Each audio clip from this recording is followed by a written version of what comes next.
Test, test, 1, 2. Hey, hey. Check, check, 1, 2. Can you hear the mic or at least see levels? Hello, hello. I am checking a microphone right now. Check, check, 1, 2.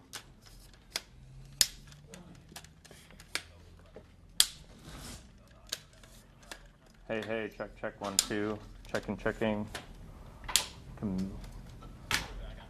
All right, perfect. Thanks so much. You guys all got levels? Yeah. Cool.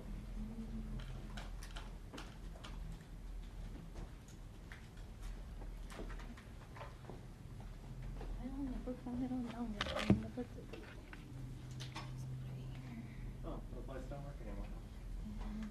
Nope. The bulbs burn out? I would guess. Yes. They probably haven't been used in forever. Yeah, sorry. And I think some of the officers didn't know it. I think they just turned it on and like left it on as a regular light. Oh, So. that makes sense. Oops.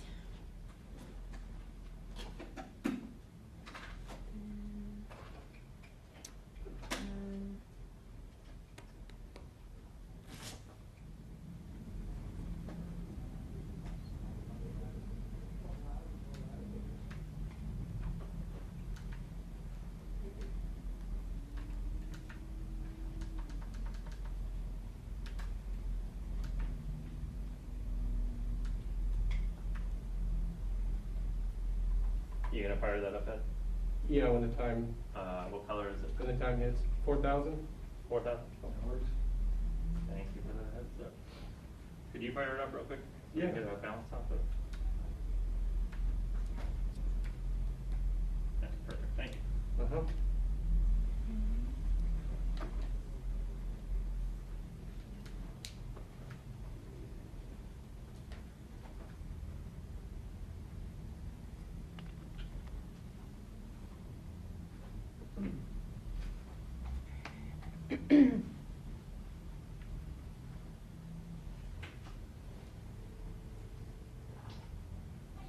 Hi, are you seeing your picture?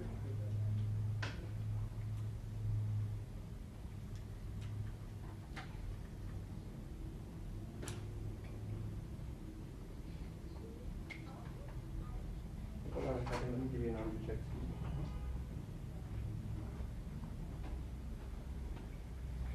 Mic check 1, 2, 3. Mic check 1, 2, 3. Mic check. Mic check. Mic check. Good. Is everyone about ready? Yeah. In a minute. Okay. Any second. Great. Yeah. Can I squeeze behind you? Yes, you sure can. Ooh.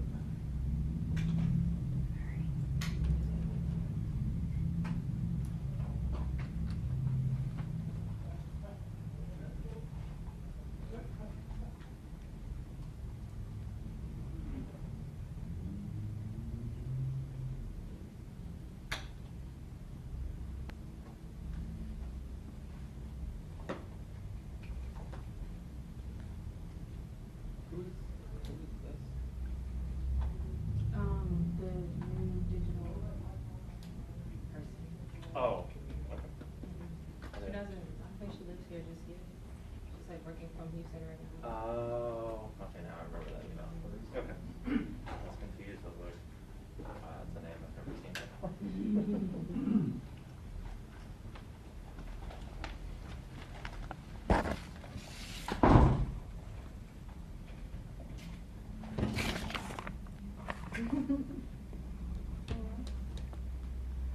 Everyone ready? White balanced and. Everybody ready? Okay. Okay, good. My name is Scott Perry, SCOTTPERRY, and I'm Assistant Chief with the Austin Police Department. We're here today to discuss an incident that happened yesterday on Lady Bird Lake in Austin, Texas. Beautiful day yesterday. Everyone knows how nice it was. And we had a incident that very easily could have been much more tragic. And it was, that tragedy was prevented by our public safety partners, the fire department, EMS, but especially some APD officers that were able to be there, respond very quickly, and save some people from going over Longhorn Dam at the end of Lady Bird Lake. During the afternoon hours, a group of visitors to our city. We're riding in an electric boat, which are very common down on Lady Bird Lake. While they were going along, they got close to the spillway of Longhorn Dam. As they got closer to that spillway, the water ended up pulling them to the spillway, and they got lodged on top of that spillway. They were able to call the company that runs the boat service. They came out, tried to pull them off of the dam. They were not able to pull them off the dam, and that's when 911 was called. Luckily for the people that were inside both of those boats, we had some Lake Patrol officers on Lady Bird Lake in a boat that was able to get over there, tie off to them, and pull them to safety. Like I said earlier, this would have been very tragic had they gone over the dam. It's a very high dam, and there would have been probably severe injuries, if not loss of life, due to that. There were a couple of the officers. There were 3 on board the boat: Officer Perez, Officer Bozyk, and Officer Smith. 2 of them are here today to be able to answer any questions that you may have about their actions. Also, District Chief Truesdale with the fire department is here, and he will be able to answer any questions if you have any. So I will introduce Officer Smith and Officer Bozyk, and then DC Truesdale is there. Hello, my name is Officer Smith, Bradley Smith, BRADLEY-SMITH. Officer Smith with the Austin Police Department Lake Patrol Unit. Hi, my name is Officer Mark Bozyk, MARK-BOZYK. I'm an officer with the Austin Police Department's Lake Patrol Unit as well. Do you have any questions for the officers? Officers, tell us how events unfolded, when you got the call and what happened after that. Yes, sir. We were patrolling Lady Bird Lake when the call came out that there was a boat against the dam. Typically when there's a boat against the dam, sometimes it's nobody's on the boat and it's just floated up against the dam. That was not the case in this point. The boat was occupied by 4 individuals from out of town. They were taking a tour down the lake and then went past 2 marked buoys, notifying them to not go past that point. They weren't paying attention. They said they were talking to each other. By the time they realized they were almost at the dam, they tried to turn around and to avoid it, but the suction was too powerful and pulled them against the dam. So when you guys got there, like, what was your initial reaction to seeing them just kind of balancing right there on the spillway? That was very close. I have not seen one that close, teetering basically on the edge without actually going over. It was very nerve-wracking because approaching the boat, you have to make sure you don't wake it so it doesn't fall over the edge, but you still have to get there quick enough before it actually does fall over the edge. So it's a balancing act on our part.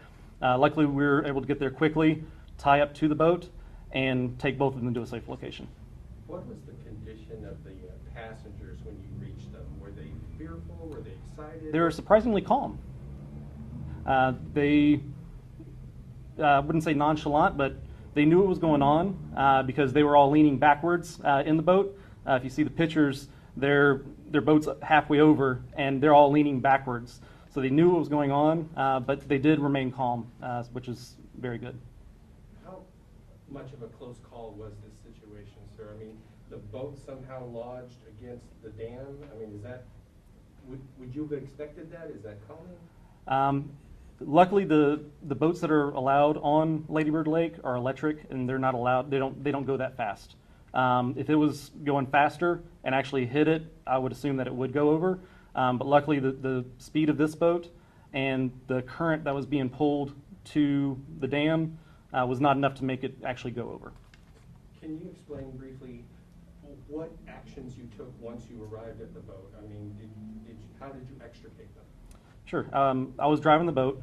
We approached, and we looked at the primary victim's boat that's hanging over the dam, and there was really no safe way to get to it and hook another line up. So what we decided to do was turn our boat around, buddy up to the secondary boat, tie off to it, and use our engine to pull all of us away. He was one of the line handlers, so he's actually one that actually connected the line to the secondary boat that allowed us to get everybody to safety. And could you all talk a little bit about that secondary boat? We heard another boat from that organization had anchored them there, but didn't have the power to pull away? Correct. So the secondary boat was actually captained by one of the retro boat Lake Austin staff members. They usually go out in case something happens if it stalls out. So they actually responded to help them. He hooked up. He tried backing off, but that engine with the suction that's going through the dam just wasn't enough to pull it off. He was able to steady it to make sure it didn't go any further, which was a huge help. So I'm definitely glad that he was there, and he possibly prevented them from actually going over. So he held them steady. Wasn't a good spot to be in, but he still held them steady at that point, to at least until we can get there, hook them up, and move them. Any suggestions for, people coming out who traveling and plan to get in these boats and ride around? Yes. Waterways are all different. There's education courses you can take that teach you what buoys mean. I would advise take the class. It's worth it, especially if you're going to an area where you don't know the area. That way, when you can approach a buoy and you see the buoy, you recognize the signs, and this is a keep out buoy. I shouldn't go past this point, which are the two buoys that are out there, the keep out buoys. Recognize that, learn them, and then just boat safely. What was their reaction once they were taken to safety? They were still calm. They thanked us very much for being there, and then that was it. What's down there? Like, is it concrete? Is it a lot of water? Is it deep? It's concrete. I don't know how far of a fall it would have been, but it is concrete at the bottom. So if you fall off, you will be hitting concrete at the bottom. What's your reaction, and Officer Bozyk, feel free to chime in, to the way this story took off? I mean, it was on ABC, NBC, national news, and it's bursting on social media. To be honest with you, on our way back, everything was calm on our boat. It was just business as usual for us, and it took off. The story took off. So, to our surprise, I think. Yes. I wasn't expecting it to take off. It was just a normal day at work, and that's where we're at now. Would this just be another day on the job for you guys? Yes, sir. Yes, sir. Any last things you guys want to add? No, Austin is a great place to visit. Obviously, like I said, just be careful, pay attention to what you're doing. It's a great city to be in and a great city to work for. Thank you. Thank you, Joe. We'll Thank go you. ahead and pass it over to the division chief. My name is Stephen Truesdell. I'm a division chief with the Austin Fire Department. Stephen is S-T-E-P-H-E-N. Last name Truesdell, T-R-U-E-S-D-E-L-L. Yeah, any questions that you would like to ask for division chief? Chief, what can you tell us about the contribution from your department out there yesterday? So as Chief Perry alluded to, it's a team effort. Anytime we have an emergency on a waterway in the city of Austin, one of our first calls to dispatch is always to ask if lake patrol is on the water, because they're, of course, an invaluable resource. We send a standard response package to any water rescue. We have paddle boards on the units that are positioned around the lake, although that would have not been the best tool in this circumstance. We also have Zodiac boats, the inflatable boats, at several of the stations near downtown. And so we were responding, but because of the fact that APD already had Lake Patrol in position, they were certainly in the best position to make the rescue. So we provided downstream safeties, which is something we always do in a rescue in case a victim or a rescuer is swept away. We're in a position to save them.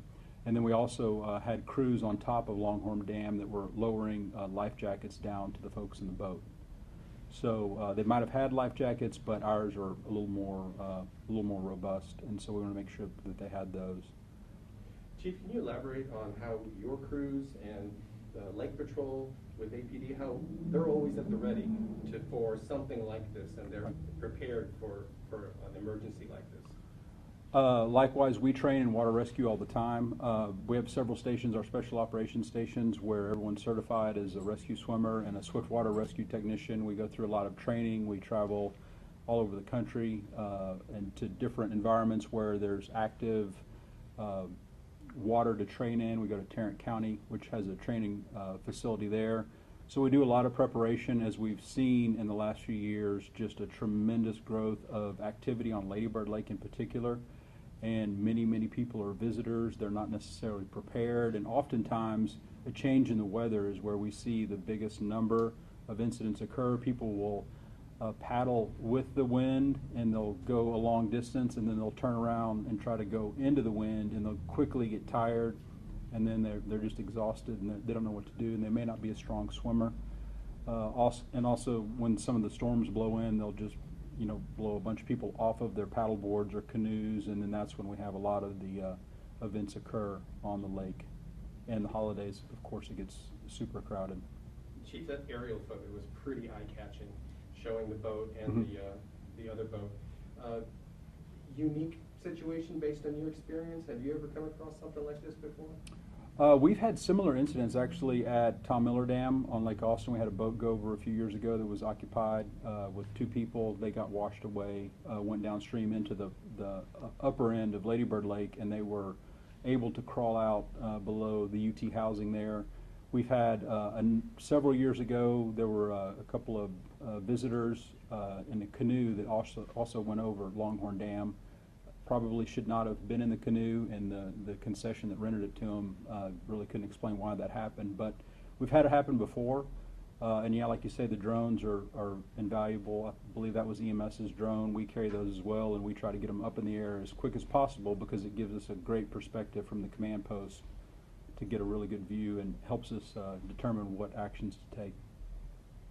If Lake Patrol wasn't there, like close in the area at that time, do you think it would have took you guys a longer time to be able to rescue these people? Yeah, so what we would have done is we would have sent our Zodiac to launch there at Festival Beach boat ramp, and that would have taken a couple more minutes. And then we would have also gone immediately and put rescue swimmers in the water from the closest unit that has trained rescue swimmers.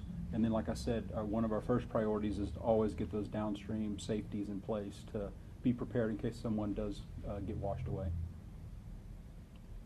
Any other questions? Alrighty, thank you so much. Thanks.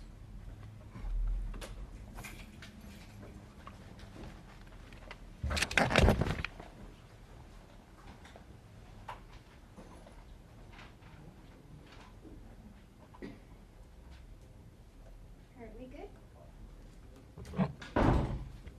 Thank you all so much for coming